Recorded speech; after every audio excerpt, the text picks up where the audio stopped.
The spring season in Greater West Bloomfield means it's high foot traffic season on our community's premier park space, the West Bloomfield Trail. Close to home, West Bloomfield Parks is seeking your help to bring the community closer to its 6.8-mile ambassador and ensure a safe and enjoyable fun season for all that step foot on the trail. Joining me with more information is Meagan Tehako from West Bloomfield Parks. Meagan, thanks for joining us.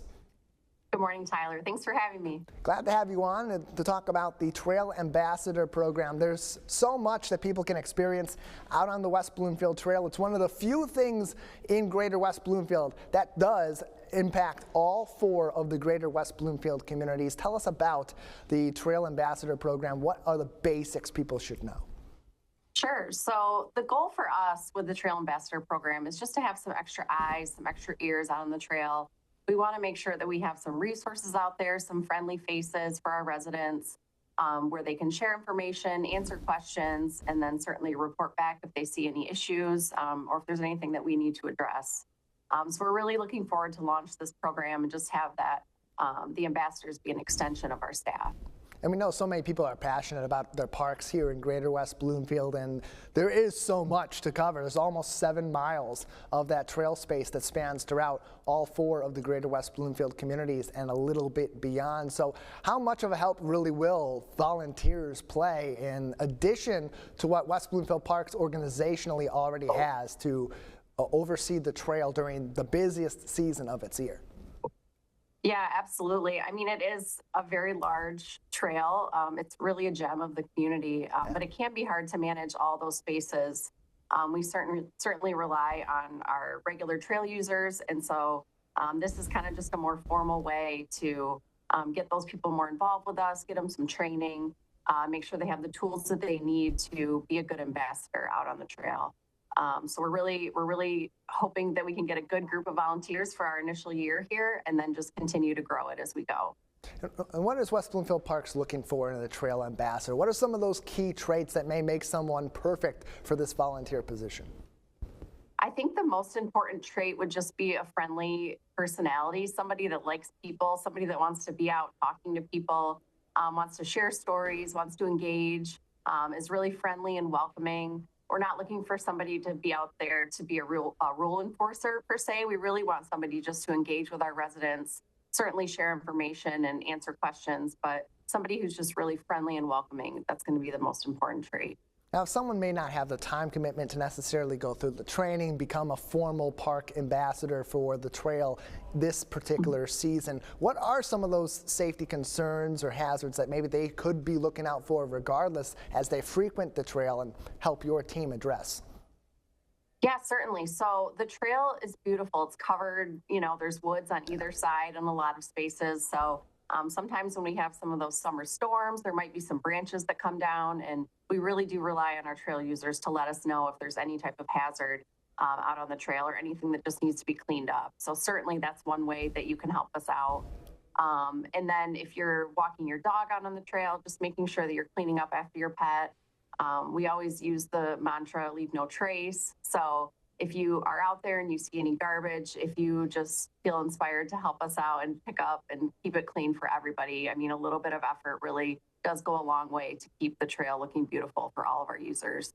The training will take place at the West Bloomfield Police Department. They, of course, play a huge role in the safety of our community. How are they helping your team properly train these volunteers to be ready to look out for these hazards and address them in the correct way to keep both themselves and trail goers safe? Sure. So we partner with the police department on so many different things, whether it's de-escalation training or helping us look at our events to make sure they're ran in a way that's as safe as possible for our residents. So this is just another way that we can partner up so that our residents have all the resources that they need to be out on the trail. So we're going to talk about trail etiquette. We're going to talk about good communication.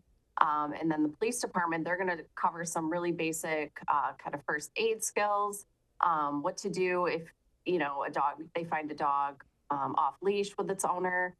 Some of those circumstances, they're certainly more versed in than we would be. So they're going to cover those topics, and then we'll stick to the trail etiquette.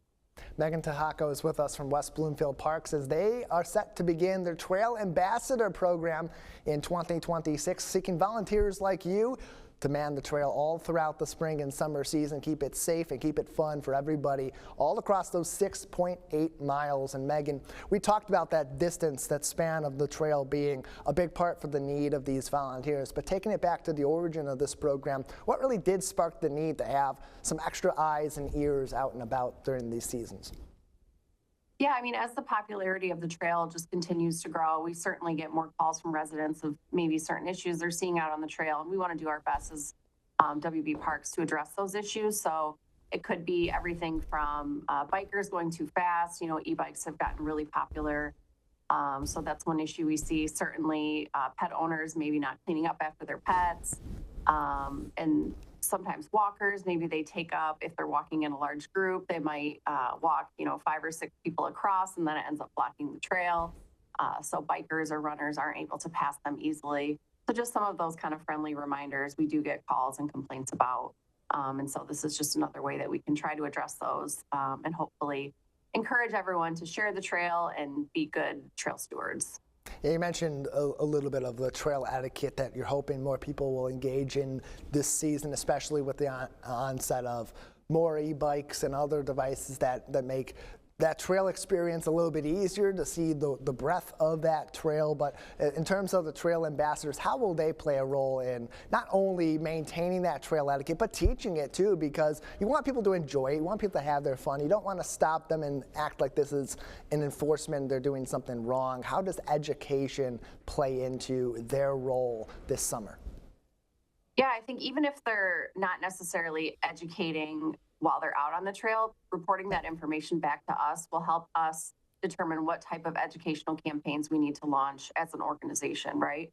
So whether that's maybe making a video or setting up some tables and then allowing staff to do some of the education out on the trail, we certainly never want to create a circumstance where a trail ambassador might feel uncomfortable or feel like they have to enforce rules or anything like that. We really want it to be a positive experience for both the trail ambassador and the trail users.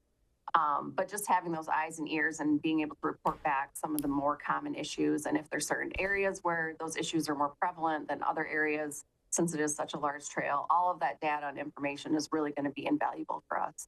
And lastly, what will be the time commitment for those that do volunteer to be a trail ambassador? So it's really as little or as much as somebody wants to volunteer. We have all of the shifts laid out on our Sign Up Genius, and trail users can just sign up for maybe 1 a week or 5 a week, however much they want to donate their time. If they're regular trail users and they're out there anyway, we would encourage them just to sign up for a shift during their regular trail use to kind of expand, their opportunity out on the trail. And then 30 more seconds, I know we got to get you going, Megan. If someone is not able to attend that initial training that we've seen the flyer for on our screens a few times, how else can they still get involved with the Trail Ambassador program? Absolutely. We wouldn't want anyone not to participate just because they can't attend the training. It will be recorded, and we are looking at hosting a second training with the police department in May, just depending on how much interest we have from residents. I think we have 30 or 35 volunteers signed up for our first training. So we're really excited to launch it. It seems like something the community is really embracing. So certainly please reach out to our office. Crystal Smith is our trail guru here at WB Parks, and she can answer any questions that you might have. She can be reached directly at 248-451-1912. Megan, appreciate your time, and hopefully we get a lot of people volunteering for a large trail that's going to get a lot of foot traffic in the months ahead. Thank you very much. Thank you, Tyler.